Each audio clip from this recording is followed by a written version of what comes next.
All right, so hi, I'm Jeff Imrich, co-founder, CEO of Rock by Rock, and I'm really excited to be here today with this illustrious group of panelists who are finalists from last year's Yass Prize. And to give you just a little bit of context, they each exemplify the 4 STOP principles that we've got over on the side of the stage. Sustainable, they have funding models and creative sources of paying for their work to make sure that they're sustainable without being reliant on philanthropy.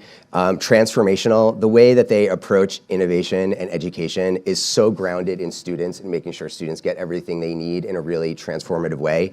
Outstanding, amazing outcomes, I'll let them talk about them themselves. And permissionless. Essentially, they didn't ask, can we? They asked, how can we? And they just made it happen. And so we're going to be talking today about the connection between K-12 plus and career. And so how are we really ensuring that everything we're doing is setting kids up on a path to success? And to start us off, and sort of by way of introduction, I'd like each of you to tell us the story of a student who exemplifies the work you do, why you do it in partnership with them, and how that experience sets them up to be on a path to connect a career. And I would like to start with you, Cris. Great, thank you. Hi, I'm Cris Gulacy-Worrel. I'm the Vice President of Oakmont Education. And I don't want to talk specifically about just one student, because I was going to talk specifically about one student, but then I realized we have just a lot of kids, and healthcare is something really critical over the past 5 years that we've been facing, shortages in healthcare, especially at entry level, phlebotomy and other things. And you know, in our healthcare programs with our students who are dropout students, so traditionally people have forgotten about our kids, they're benched kids. And during the pandemic, we were placing kids. We were placing kids in careers. They were graduating from our program and they were being placed in actual healthcare careers during the pandemic when there were huge voids in our communities. And as a result, we've been able to grow those programs. And this last year, 92% of our students that graduated with healthcare credentials were placed in healthcare jobs. And thank you. That's just something that when you're a kid that's been told that you take and you are not that important, or that you're not going to function, or you've been given this low standard, you live to that low standard. So to be able to be, you know, you guys got to see some of our students yesterday. Those were predominantly nail tech, manufacturing, and culinary students.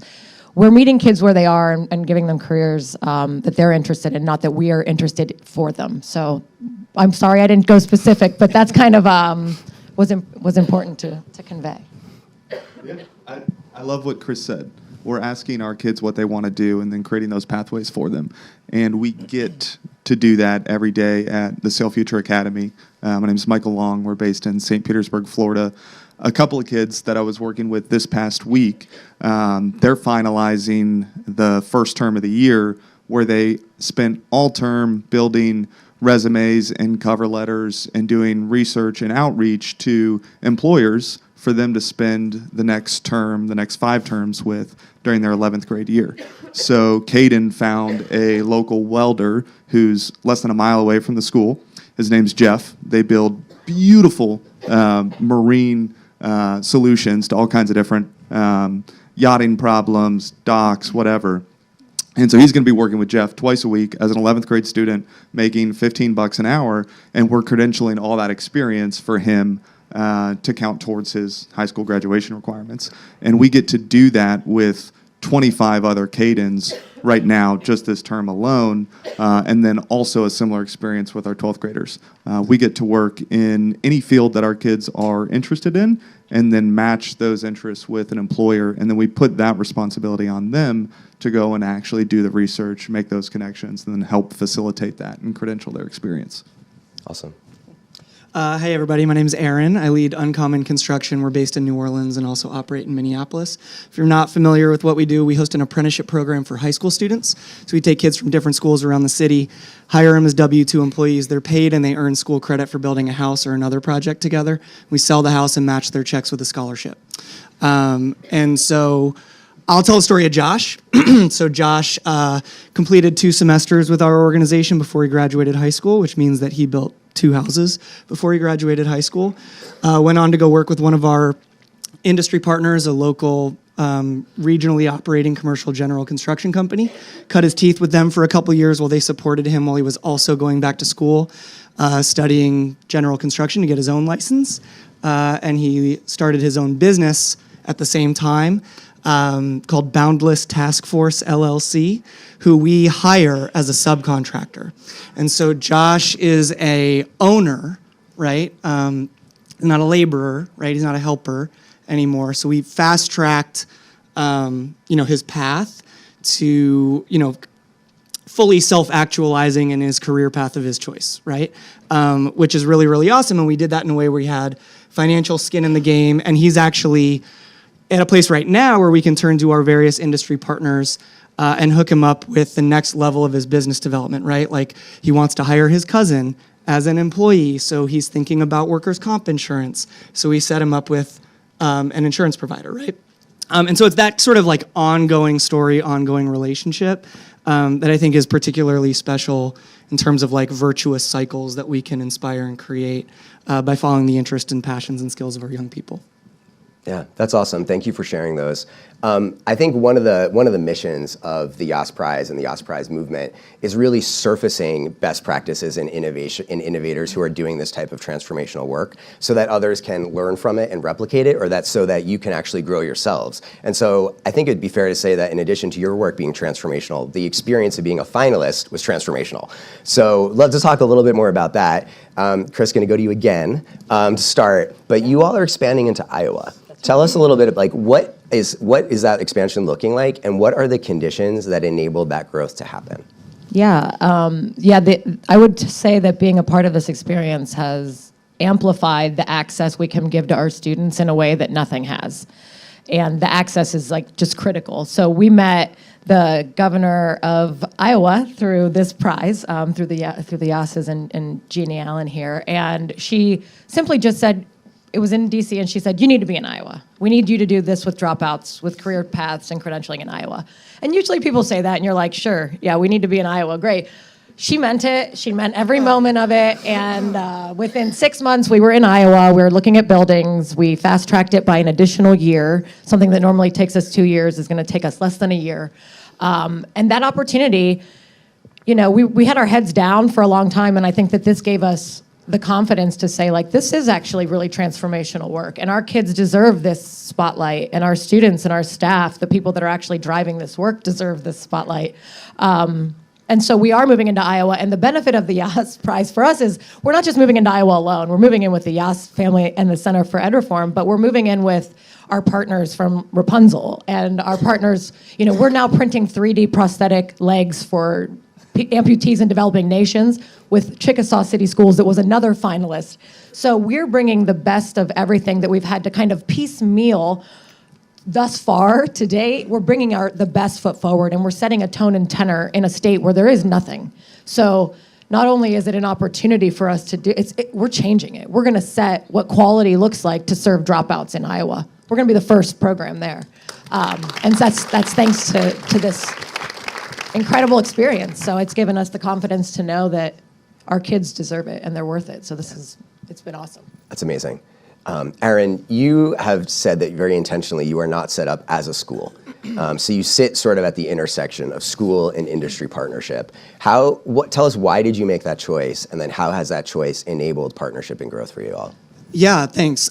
So our model, we receive little to no public money. And that was kind of a driving factor in that. There was a moment in time where we were like, oh, there's a lot of vacant school buildings in New Orleans. Maybe we're going to like occupy one of those every 5 years and renovate it with our student population, right? And the further we got down that road, and the financial model and all the risk associated with that, that was just like less and less attainable. So we're set up as essentially a nonprofit. The really the only like designation besides that we have is as a licensed and insured residential general contractor, which gives us a business freedom to be able to operate in a more aligned way with the interest needs of our students and their families and our other stakeholders in the industry. As opposed to seeing the like State Department of Education incentives for career technical education that involve textbook credentials, for which the industry already has high quality mechanisms to provide those. And in our industry, for these safety sensitive positions, don't always trust those credentials when they're provided by someone else. The stigma being that it's like the high school gym teacher, right, gets put in the construction curriculum. What our industry really cares about, and this is true across industries, is the development and demonstration of soft skills. And so we've dispensed with a textbook credential curriculum in favor of hanging our hard hat, so to speak, on these more universally applicable and measurable soft skills through a performance evaluation called a higher ability scorecard and so on. And so our ability to be free of the constraints that often come along with the rigors of being a recipient of public funding and being so dependent on that, sort of replace that line in our budget with a strong earned revenue model so that we can pivot and make decisions and be responsive to the actual problem solution alignment as we understand that our students, families, schools, and industry are experiencing them together. So that's sort of how it kind of comes together, how we came to that. And there's a lot of tension in it, right? Because sometimes it's a lot easier to just say, like, yeah, we get an MFP per pupil student budget, right? And call it a day. But we've heard in a lot of the other panels that there's a lot of the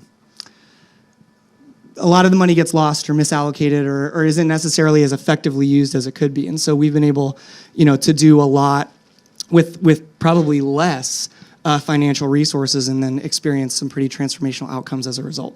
Yeah, that's great. One quick follow-up. How has the experience of being a finalist impacted your growth and ability to impact more kids? Yeah, this is an awesome network. I mean, it's an incredible, not just your peers who are also here, who are now all of our peers as well. And the fact that we have all these folks that we can call up. My organization has a standing invitation to 20 cities now. Which feels like we're being called to, right? And we know that we have ready and eager partners there. The level of exposure is pretty awesome, whether it's with political people in political positions who can help clear a path from a policy perspective or make connections to other resources or help you think through one thing or another. Other education leaders, systems leaders who are doing really interesting and awesome things. And just the ability to make those connections and walk into a room like this and know 20 people and be genuinely interested when you ask, hey, how's it going?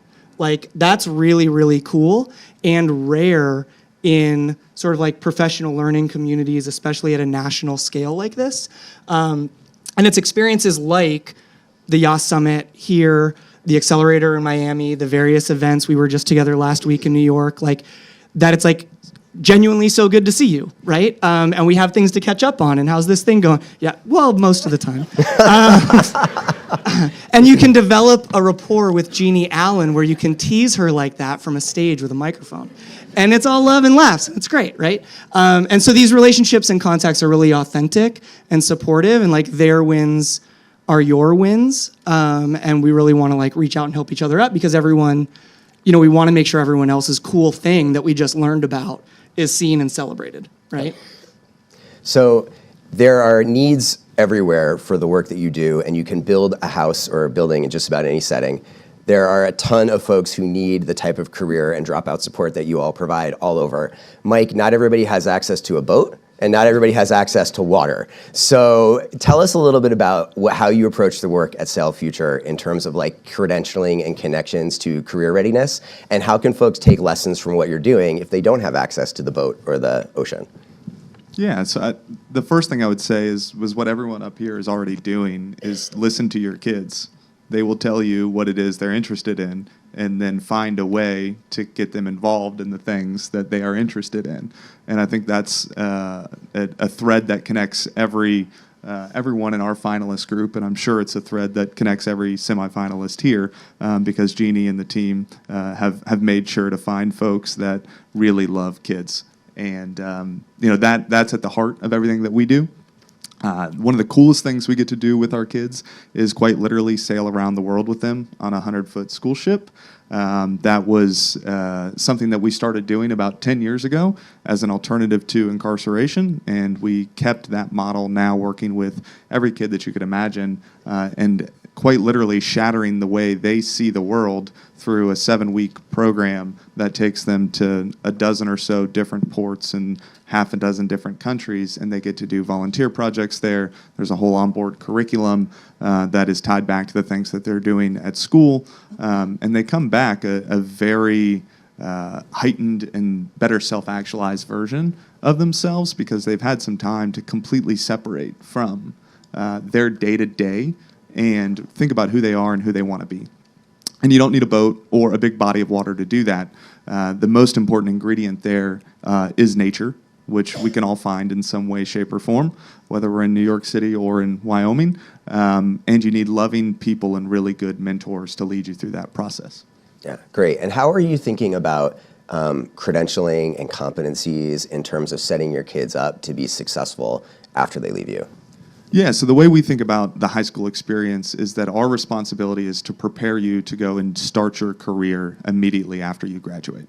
That doesn't mean that you can't go to college if you attend the SailFuture Academy. It means that you don't have to go to college to do what it is that you've set out to do. And so for us, that means having really close relationships with employers and partners in different industries and listening to what they say the most essential skills and abilities are and making sure that we're equipping students with those skills and abilities. The best way that we've learned to do that so far is just getting kids working with those specific employers and then having weekly conversations and performance reviews with whoever's supervising that student and bringing all those learnings back to the rest of the curriculum that we're doing 3 days a week at the school. Yeah, that's great. So we've got a lot of folks in the room who are thinking about like how they can scale their impact or starting to think about how to scale their work, or they're already in that process. We also have folks who are policymakers and are in the position to make change, to clear the runway, to help folks do this work more easily. Tell us a little bit about, what are the conditions that best enable you to do your work, and what are the biggest things that are holding you back that could help make it easier for you to serve more kids? From a policy perspective, I think that, environments have to be right to support, like people have to be able to put aside. In Ohio, we had a really successful budget this last year, and we approached it differently. And I think earlier today during when Dr. Perry moderated his panel, we built a really diverse coalition. And I think that that's really, really important, is to bring as many people into the fold. Like at first when we started with the policy discussion, we were really hyper-focused on like charters and expanding in this kind of niche space. And that kind of pigeonholed us into having a small amount of people that would be backing us up. But when we realized that that was self-limiting and expanded our coalition to include people of all types of educational freedom options, we were able to mobilize. And I have yet to meet somebody who doesn't want what's best for kids. I might have people who are confused about what they think they want for kids or what they think is best, but I've really never sat across from somebody in a policy, even if I disagree with them in a way on other things, I've never had them say like, I just really want kids to fail. I really don't think people want that. So I think for a policy environment is building a really broad coalition and then showing up as yourself, telling your story and why you're in the work. I was a former dropout in the 90s, and bad kid wilderness camp and all that stuff, and all those, Paris Hilton, but the low budget version.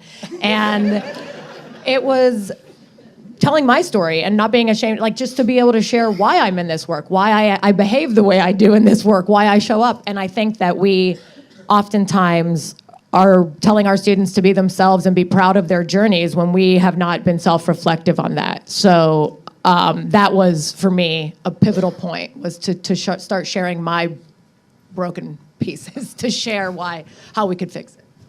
Thanks. For us, like when we examine a new city, amongst other things, as we're like on the cusp of our scale, national scale, school choice is really important. It's an important factor. We want relationships with individual schools, not districts that can be difficult, and we get stuck in a system. So we want to have relationships with teachers, with counselors, with school leaders, so that we can independently establish a partnership agreement with those schools, right? In New Orleans, we have 11 school partners.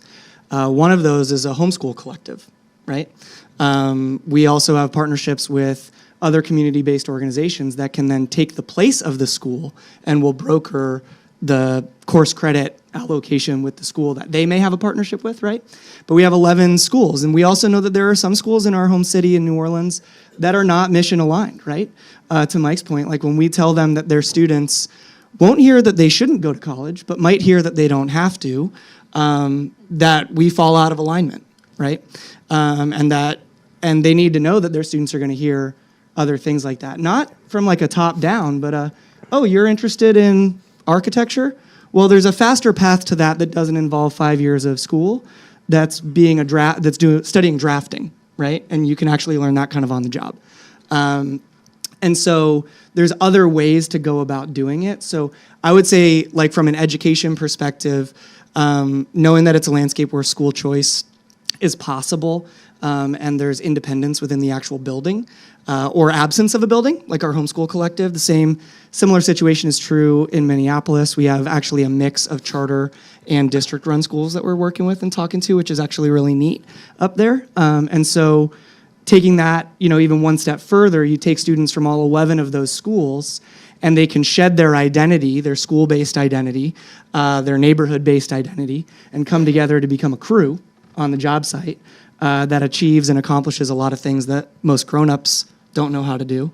And they're adding value and experiencing value based on what they contribute to those efforts can be really, really powerful. So, school choice is really, really present for us when we think about the policy landscape, the policy environment, when we think about one city over another. And I think what's been instrumental in our traction and success so far.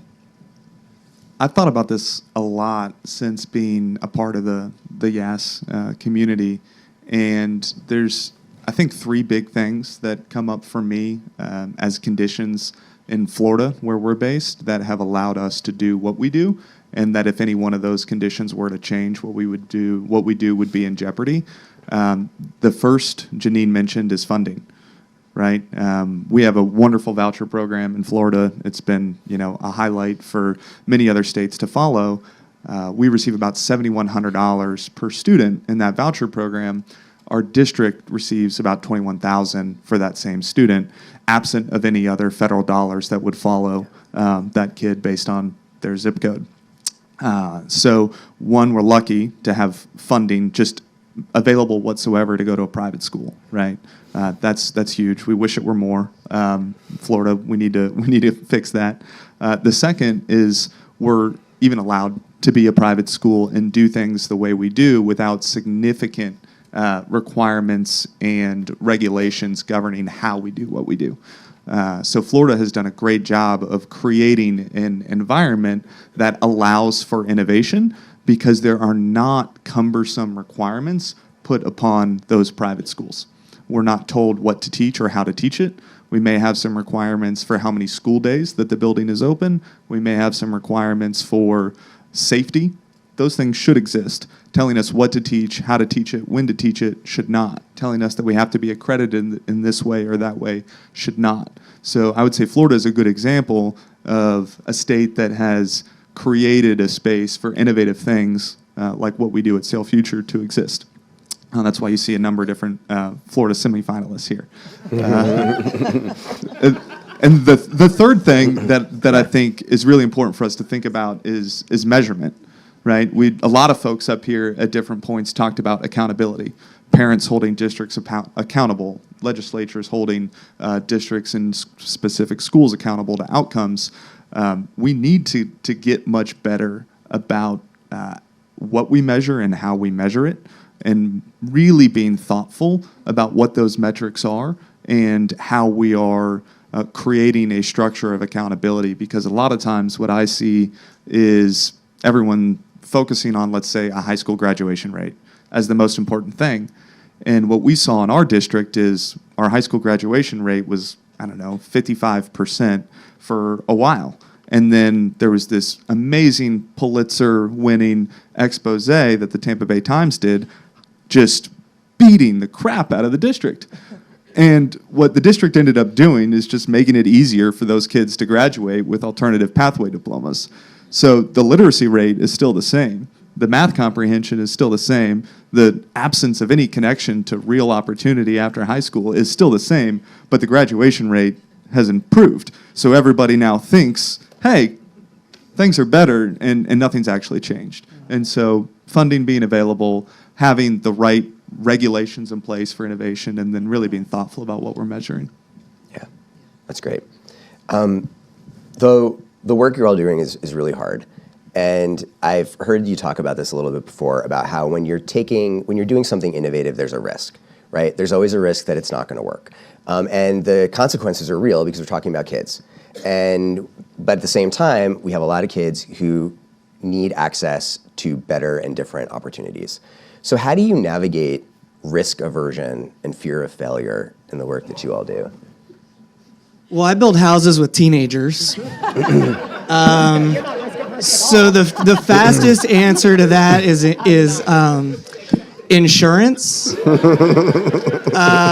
So we carry a lot of insurance. And I've been described by one of our board members as, me and the organization by extension, as too fearless to fail.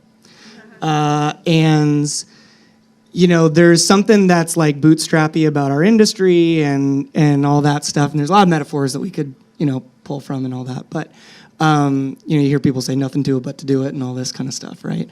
And that's sort of, how we've approached it.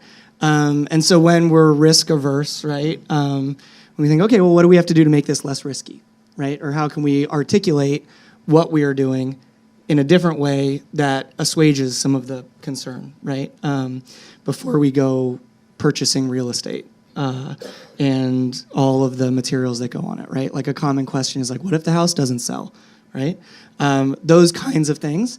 But like the business model of building and selling houses is like a relatively stable one, despite what 2008 and everything would have us, and the high interest rates today, right? Where if you compare them to the 1980s and so on. So there's a lot of different context, and oftentimes either in education or in the nonprofit space, we focus on like the closest and brightest, shiniest thing, and that relates as well to like our biggest concern or our biggest exposure. And so, we really try and do what we do, in a safe way. We're a values-based organization. Safety is the first value of our organization. The way that we structure our curriculum mitigates for risk. The way that we engage with the industry. I know we're maybe talking about industry, but our unique way of engaging and integrating industry partners in our curriculum and methodology mitigates risk for them. So that we can create a more safe environment for everyone to have these shared, meaningful experiences. And then, you work your way towards a track record. And, when we started Uncommon, we didn't really have like 2 galvanized nails to rub together. And you never know if people are going to get that metaphor because you don't know what galvanized nails are. Mike gets it. And we didn't have a Rolodex of program officers from foundations, and so this is a very like lean startup methodology to our program. The first thing that we did was bring in a hunk of wood to a willing high school classroom with a couple of hammers and nails, and we had kids race each other to see who could get the nail in fastest, right? And we weren't testing, whether kids would have fun hammering instead of doing math problems, right? Like asked and answered, yes, they will. What we were looking for is like, who are the students who are going to sign up for a paid experience on Saturday? And then with those students who do sign up, how do we ensure that they can get there, right? How do we care for them during that experience? And so the activity that you're doing is informing a lot of other different business structures that you might have. And so then by the time our next phase was like partnership with another organization that gave me a construction site as a laboratory, right, and so on. And so it's just incremental growth, which, just sort of tick some of those concerns as you go. And then we also learn the things that we weren't thinking of in a lower risk environment. And I think those things, we're also construction's highly regulated, so we follow all those regulations. Our houses get inspected. We have all the insurance that you need and licensure that you need, and we follow OSHA regulations and so on and so forth, right? So having integrity, which is another of our values, is really important in the way that we go about doing the work and being compliant. And then the proof is in the result, right? Like we let the work speak for itself. And that takes time and persistence, which can feel very defeating along the way, but it's celebrating a lot of those little wins and not losing sight of like the bigger vision of where are we going along the way. So that's, I know how we do it, or kind of how we internalize that stuff. I mean, you put kids on boats and take them into the middle of the ocean, which is also pretty risky. I've got a really quick story here to think about risk. SailFuture began, as I alluded to earlier, as an alternative to incarceration. we went to a judge, and the judge said, I keep locking these kids up, 16, 17-year-old boys, and send them away for 2, 3, 5 years. They come out, 70% of them are getting locked up and going into the adult system within months after release. So the way this judge thought about risk was the complete opposite of the way the question was asked. His risk is, what is the risk of me continuing to do this same thing over and over and over again, knowing that, one, I'm failing these kids. This judge genuinely wanted to help. And two, what is the risk to the community when these kids, one, get locked up for 2, 3, 5 years, come back, get rearrested again? What was that next offense? Was it murder? Was it armed robbery? What was it, right? The risk to the community of me doing nothing. And I think about how that applies to all of our work today. What is the risk if we just do the same thing that we're doing now? The outcomes that we're seeing, what are we doing to our kids and their future, and therefore what does our country look like? What do our communities look like? You know, flip the question on its head. What is the risk of inaction? Much less the risk of teenagers building houses. Hell yeah. Let's have some teenagers build houses. Let's also have some teenagers sail around the world. And that stuff is like challenges that we talk a lot about, the achievement gap, talk about the skills gap, and the other one that we talk about a lot is the belief gap. And it's the gap between what young people are capable of and what others believe they can achieve, right? And then that gets internalized by a young person, becomes a self-limiting definition of what's possible, right? And so all of these examples are ways that you can deconstruct the status quo and present a strong example in contrast to the way that we've done it before. In our industry, it's existential, not just on job sites, but in offices and retail and wherever, right? So that's, I think, what brings this like groundswell of wanting to support these new things that maybe just hadn't been thought of before. I wanted to talk really quick about a risk that we hadn't talked about, is the risk of, we talked about policy. And I think that sometimes like the inaction risk, I had to personally, like when you have the personal opportunity to put yourself somewhere with people who have power and influence to make decisions that are going to open doors for your students, and you personally decide that it's too uncomfortable for you, you need to do some real deep self-reflection, because I was in that spot for a while, and I've lost a lot of people that I considered friends. And so the risk isn't just the risk to the business. There's going to be a personal risk to you as well. And if you're not willing to have that personal risk and have people say things about you that aren't true, but you know, that risk is there. But to me, the risk of inaction, of me saying, I had the opportunity to say what I know is right in front of people that can make a difference for my students, but it made me feel uncomfortable, or I didn't want to be perceived.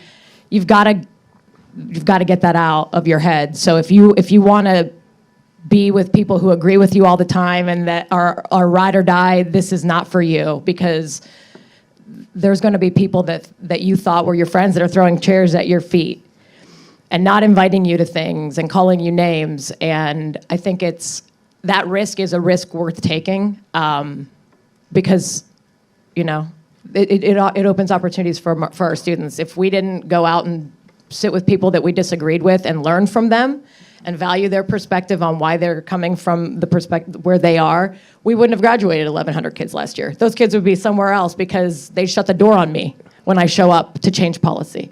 So that's kind of the risk I don't think we talk about as much. We focus on the business risk or the risk to students, but there's going to be risk personally, and you just have to be willing to take those if you're going to be in this work, because it's not easy.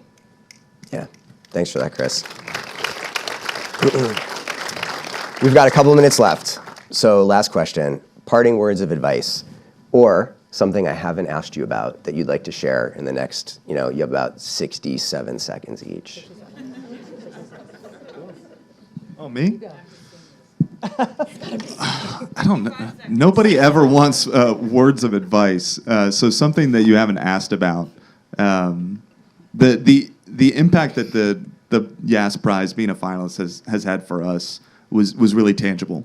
We've been able to put that money towards finishing a building that we didn't have the resources to finish, that now our students get to run their own catering business by finishing our culinary facility, right? So not only did it add a amazing curriculum piece, but now our students have another employment venture that is literally 10 steps away from their regular classrooms, which is amazing. It allowed us to finish that 100-foot boat that they're now sailing around the world on. Also amazing. It also amplified our funders from across every space that we interact in. The stamp of approval that you all just got as semifinalists is going to quarter. I'm sorry. There's 32 semifinalists in here.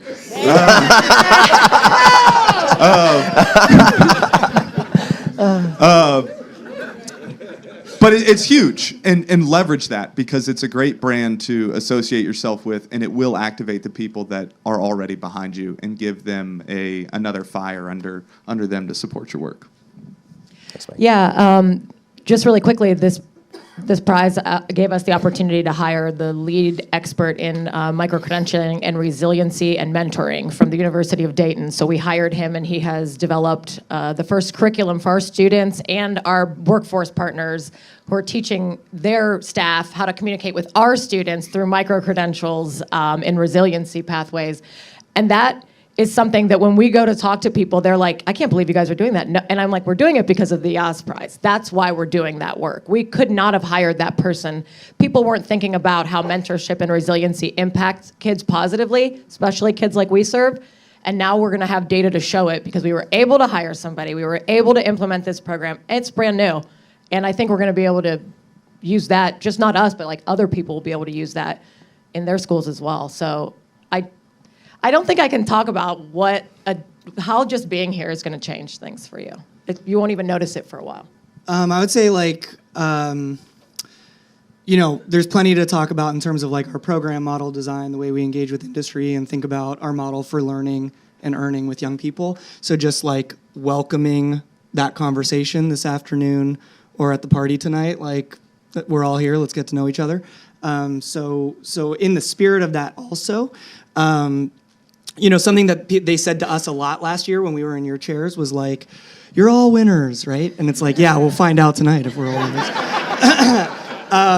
And it's like hard to shed that, you know what I mean? Like it's really, and like you want to be fully present, you want to be here, but there's always, that's what it is, and that's the spirit of it. And it feels, and I know that it feels and sounds disingenuous to hear, but like everyone here really is a winner, right? Like a check is coming, right? And like, so if that's all it is, then that's true. And this community, our experience over the last year has not just been that we only see finalists, right? The way that we've continued to engage with quarterfinalists and semifinalists at different events and Zooms and collaborations and whatever, is super, super real. And so it's not like, the assumption of like a one and done kind of thing or anything like that. Like it's everyone here won, we're all in it together, and this is the movement that's going to change education, hopefully for the better, through the connections and relationships that are made here. And so I know that that's like a tough one to wrap your head around and all that stuff as we're all experiencing it. But it is like super true. And that's, I think, been reflective of our experience over the last year as we've participated and observed all the different things that the Yass community is doing. And so that's really, really cool. And so I just want to double click on that while we have the opportunity to name it. And then also just welcome further conversations about anything that you did or didn't hear while we were up here. Yeah, that was great. Thank you all so much. I've got nothing to add. We'll end on that. So that's a wrap. Thank you for engaging.